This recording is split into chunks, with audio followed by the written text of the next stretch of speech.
Welcome to the History of North America. I'm Mark Vinette. Samuel Champlain's powerful friendship and special relationship with his monarch, King Henri IV, is in part well documented, but also shrouded in mystery. Henry's many favors to Champlain and his family were acts of extraordinary largesse. What was the origin of this special relationship between a great king, a family of humble origins, and a youth of modest rank? Let's investigate with the help of excerpts from David Hackett Fisher's book, Champlains Dream.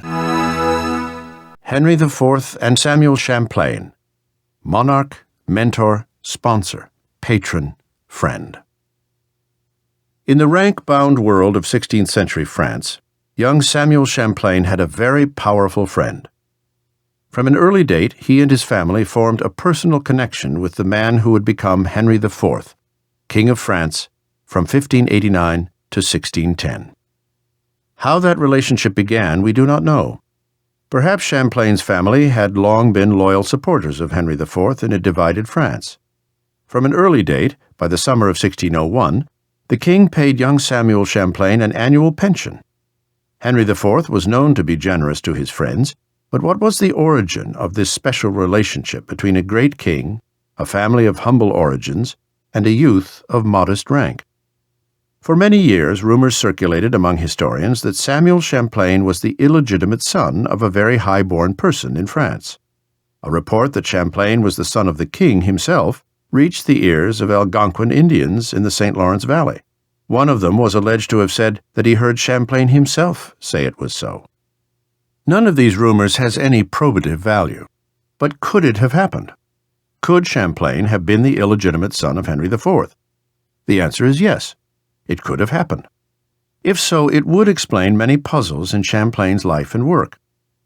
At the time of Champlain's birth, circa 1570, the future King Henri IV of France was Prince Henry of Béarn and Navarre.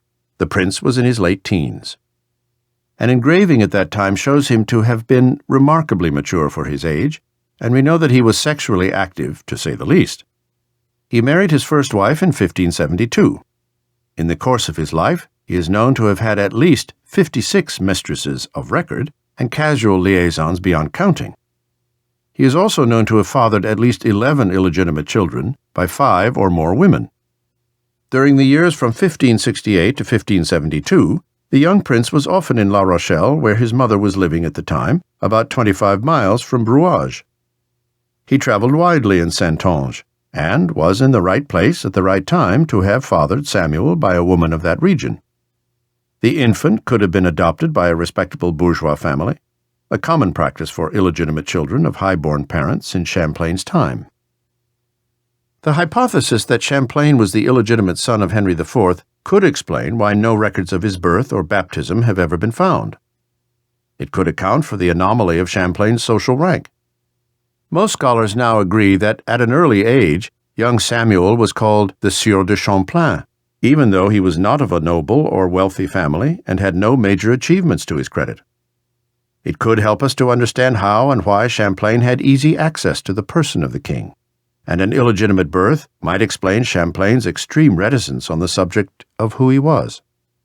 Such a connection would also help us understand the troubles that came to Champlain after the death of Henri IV, the cold distance of Henry's widow, Marie de Medici, the decision to end Champlain's pension, the hostility of her servant Cardinal Richelieu, who tried to remove Champlain from his position as lieutenant for New France. It could account for the refusal of those leaders to bestow any honors on Champlain, when others who did much less in New France were given more rewards in the form of titles of nobility, grants of land, and lucrative offices.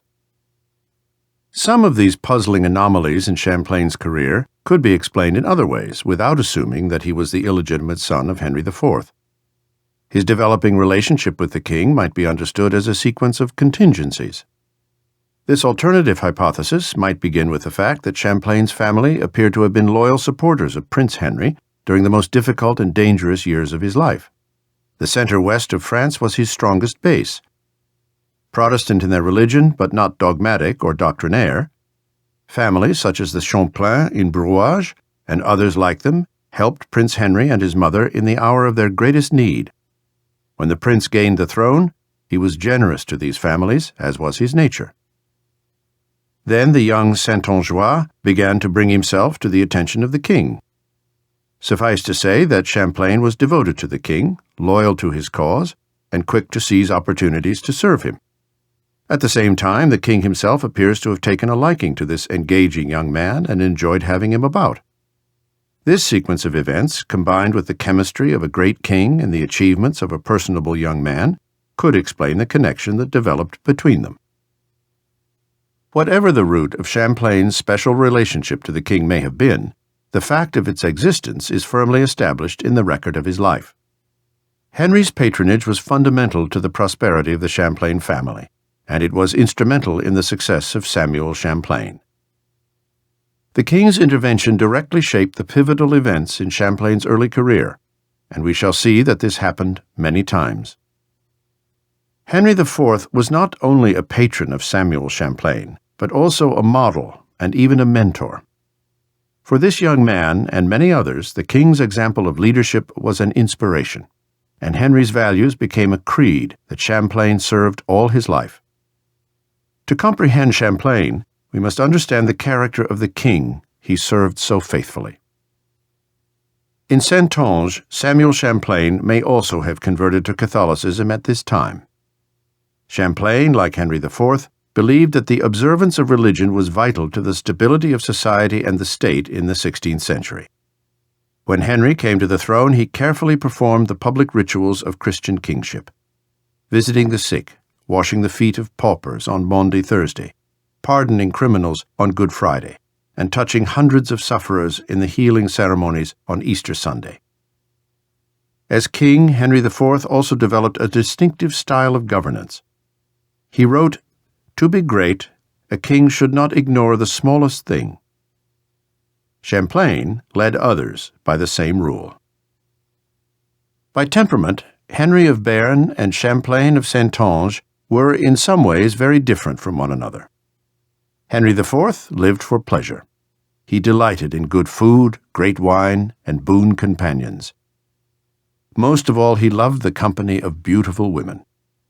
A faithful supporter wrote, circa 1582, "Sire, these open and time-consuming love affairs no longer seem appropriate. It is time for you to begin loving all Christianity, and especially France herself." Henry preferred to love all the ladies of France. Samuel Champlain also enjoyed food and drink, good companions and good times, as did the king. But Champlain was more austere in his private life, and he lived by a different creed. Later, those who knew him best in America remarked on his chastity in the face of invitations from Indian women who offered themselves to him. In that way, Henri IV and Champlain could not have been more different. But in their politics and religious ideas, they were very much alike. Henri IV and Samuel Champlain lived most of their lives in a nation at war with itself. Both became men of humanity in a world of cruelty and violence. Henri IV worked tirelessly to unite his kingdom, not primarily by force, but by persuasion. Henry began by buying outright the loyalty of former opponents. He was severely chastised by other European monarchs, who thought that he set a very bad example by paying his subjects for their loyalty. But Henry told his minister, the Duc de Sully, that it would have cost him 10 times as much to do it by the sword, and he was probably right. Peace and prosperity returned to many towns in Saintonge and throughout France. The idea of national unity began to gather strength. Henri IV also appealed to the material interest of the middle class. Families who supported the king were rewarded. Peasants and even day laborers were promised prosperity and abundance. Henri IV is said to have remarked, "There will be no laborer in my kingdom who lacks the means to have a chicken in his pot." Henri IV's phrase would reverberate through the ages. In the United States, President Herbert Hoover borrowed the phrase and made a campaign promise of a chicken in every pot in the election of 1928.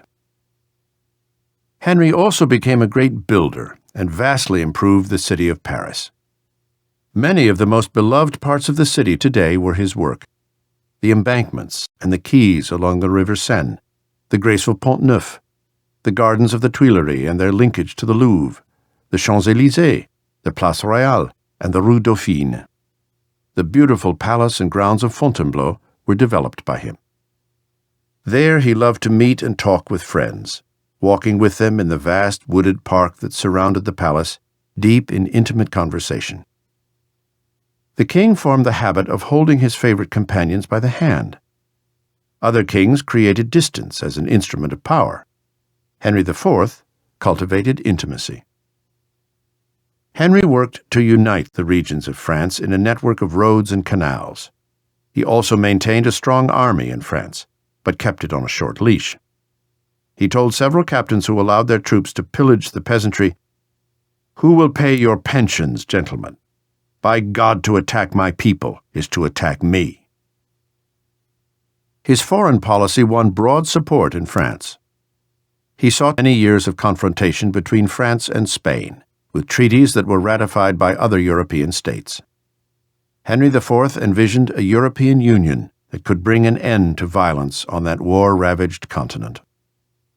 This breadth of spirit inspired many young Frenchmen, Catholic as well as Protestant, and they rallied to the causes that Henri le Grand espoused.